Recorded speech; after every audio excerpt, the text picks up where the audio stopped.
Dando sequência à nossa aula com relação às expressões algébricas inteiras, nós vamos estar vendo hoje a relação do grau de um polinômio. Ao contrário do que nós aprendemos no monômio, que o monômio basta somarmos os expoentes, o polinômio já muda um pouquinho em relação ao seu grau. Tá? E para isso nós vamos ter que identificar a relação de termos. Então vejamos esses exemplos. Aqui nós vamos ter o primeiro termo, está na variável aqui x, na parte literal, com expoente 3. O segundo termo, 3x, parte literal também x, com expoente 2. E o terceiro termo ele vai trazer apenas o número 5. Para determinar o seu grau, basta observar o expoente maior que vai aparecer em um dos termos. Tá? Não faz a soma dos expoentes. Você vai apenas observar com relação ao termo. Então vejamos, esse termo aqui não apareceu nenhum expoente, vou dizer que é 0. Esse segundo termo vai aparecer expoente 2. Porém, eu vou ter o primeiro termo, que ele vai ter expoente 3. Então, o grau vai ser definido pelo primeiro expoente, porque é o maior número que apareceu correspondente aos expoentes. Então, aqui nós vamos dizer que ele vai ser um termo de terceiro grau. No segundo exemplo, o primeiro termo aqui não trouxe nenhum número, porém, nós sabemos que ele tem valor de 1. O segundo termo também vai ter valor de 1 para o x e para o y.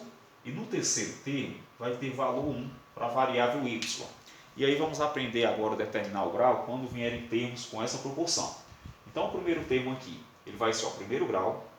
O segundo termo, eu vou somar esses dois expoentes, então esse segundo aqui ele vai passar a ser segundo grau. O primeiro aqui é primeiro grau, segundo grau, e o terceiro termo também é primeiro grau. Então é só observar qual é o grau aqui, qual foi o maior que apareceu. Eu encontrei aqui segundo grau, então esse segundo termo ele vai ser dado com um polinômio de segundo grau. É válido ressaltar que vai ser possível sim termos dois termos ou mais com o mesmo grau. Então se eu tiver dois termos ou mais com o mesmo grau, como por exemplo, se esse aqui tivesse segundo grau, eu iria dizer que o polinômio continuaria de segundo grau. Aí cabe estar determinando se é referente ao primeiro termo ou se é referente ao segundo termo. Tá bom? Nós podemos também relacionar essa questão de graus por termos. Qual seria o grau do primeiro termo? Terceiro grau. Do segundo termo, segundo grau. O terceiro termo, zero grau. Já nesse outro exemplo, o grau do primeiro termo, primeiro grau. O grau do segundo termo, segundo grau. O grau do terceiro termo, primeiro grau.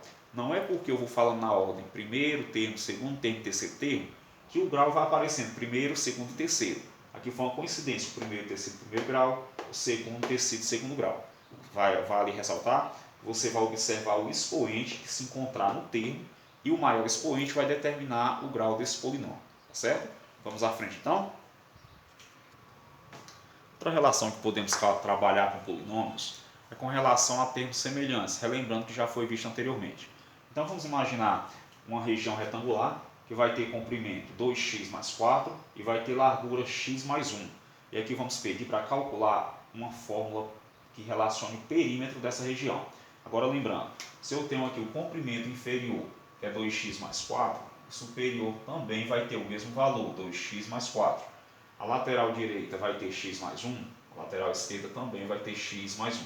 Então, para calcular seu perímetro, nós vamos juntar todos esses termos. Ficando 2x mais 4, mais x mais 1, mais 2x mais 4, mais x mais 1. E agora vamos agrupar os termos que vão ser semelhantes. Lembrando, precisa ter a mesma letra e o mesmo expoente. Tudo que tiver x aqui é semelhante. Então, o 2x, o 2x novamente e o x vão ficar no mesmo grupo. Depois eu vou agrupar 4, o 1, o 4 e o 1 em um segundo grupo. Esse x vai ter valor de 1 quando tiver só. Então vamos lá. 2 mais 1, 3. 3 mais 2, 5. Com mais 1, 6x. Então formei aqui 6x mais. Vamos somar só os números. 4 mais 1, 5. Com mais 4, 9. E mais 1, 10. Então essa é a nossa fórmula relacionada ao perímetro. 6x mais 10.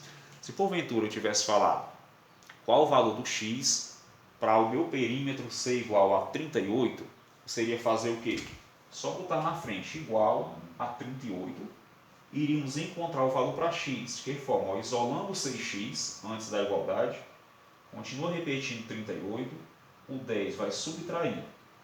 Então voltaria, 6x é igual a 38 menos 10, ficaríamos com 28, e iríamos fazer a divisão, 28 por 6. A divisão não é exata, então nós iríamos fazer uma simplificação desse termo. Simplifico por 2, que é o maior valor que eu teria, portanto o valor para x é igual a 14 terços. Mas vão existir casos que a divisão vai ser exata. Se aqui tivesse ficado, por exemplo, 24, ou então tivesse ficado 18, poderíamos fazer a divisão e seria tido como um número inteiro. Porém, quando a divisão não é realizada com precisão, nós simplificamos e deixamos na forma fracionária ou ainda na forma mista, que é transformando em um número inteiro e deixando o valor fracionário logo em seguida, certo? E bem como se eu tivesse duas variáveis, iria estar substituindo a variável com o valor que estava sendo colocado e depois traria para descobrir a outra. Por exemplo, se eu tivesse assim na expressão 2x mais 4y mais 6, quando o valor para x é 2, qual seria o valor referente ao y? Seria fazer isso, trocar o x por 2, continuava repetindo 4y mais 6. Agora, como nós vamos ter variáveis e letras, eu vou colocar igual a zero. Ficaria aqui no final, igual a zero. Aqui vai ficar 4. Então, eu vou isolar só o 4y agora. O 4y é igual. O 6 vai negativo. 2 vezes 2, 4, estava positivo e negativo também. Então, 4y seria igual a menos 10. E aqui faríamos também a divisão. Y é igual a menos 10 dividido por 4. Uma divisão não é exata, simplificamos e teríamos como resultado para y menos 5 meios. Isso aí é um caso à parte que poderá também estar surgindo com relação a polinômios. Dúvidas, vai parando o vídeo, assiste novamente e segue as atividades a serem feitas. Um grande abraço e até a nossa próxima aula.